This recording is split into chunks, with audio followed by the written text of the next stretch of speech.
So 1988, left GE, working for Randy Knight at Total Warehouse.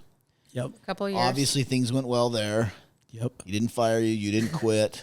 No, Y'all we liked had each other? at the time we had about 160,000 square feet of warehouse space, and between Randy and I, we were able to grow that to over 700,000 square feet of warehouse space in the Phoenix area just in 3 or 4 years.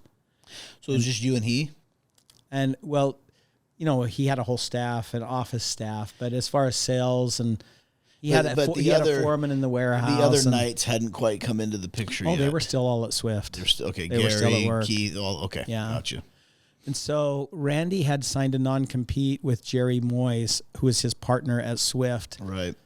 And that non-compete expired. And then Randy said, hey, we've got these 15 trucks at Total Warehousing, and we deliver around Arizona, which was part of the agreement that they could do intrastate.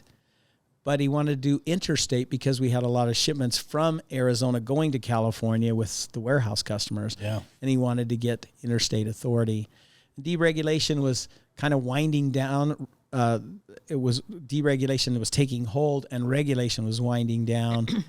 But we still had to get authority and be sponsored by shippers. So I went to Ralston Purina and Clorox Company and Rubbermaid, who were warehouse customers, and asked them if they would consider sponsoring a new company, Knight Transportation. They said sure, and it was really great. We had good relationships with those guys, so that was kind of the paperwork piece. That's cool. Yeah. And then Kevin and Keith have been on our podcast, and they talked about know what it was like to break away from Swift and then start Knight.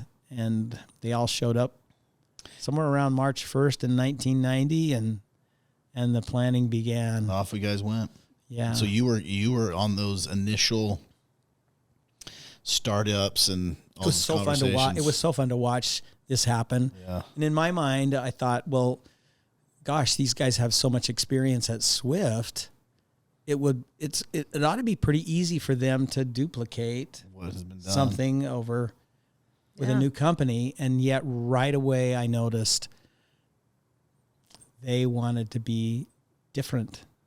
They had a completely different idea in terms of focusing on profitability, on safety, on our driving associates. And that was probably the drivers, relationships with the drivers. That was probably one of the biggest things that I saw. And they created a business model just right there before my eyes watching this happen. And it was really cool. They wanted one truck, one trailer, so that all the drivers, if they had to get into a different truck or a different trailer, it wouldn't matter. They'd know it. It'd be easy for them. Yeah, they'd know it. And they'd know it. And so, they had a great name in the industry, and they borrowed some money from Mercedes-Benz, which I think was the parent company of Freightliner, and had a contract for 100 trucks. So they wanted to get up to 100 trucks as quick as they could to get some density. Yeah. And so that was and there went. Off they went. Now, because I was doing sales work for the warehouse, it was easy to also do it for transportation. Same. Because a truck had to bring the product into the warehouse and a truck had to deliver it. So is that kind of, so now Knight Transportation starts up. Do they look at you, Cory, and they say, hey, okay, Cory, you're going to be a part of this startup deal that we're doing. We want you to be in sales. Was that your first job right into Knight Transportation? Yep. Right away. So I wore two hats. So when I call on customers, oftentimes I'd call on my existing customers for the warehouse and say, hey, we can now deliver into California or bring you product in. And they go, oh, perfect. We give them rates. So low-hanging fruit right there. So low-hanging. And then as we got customers for Knight, it was easy to go to them and say, for the warehouse. By the way, we've got some warehouse space in Arizona. And they would say, I need a place to do some cross-dock or some storage.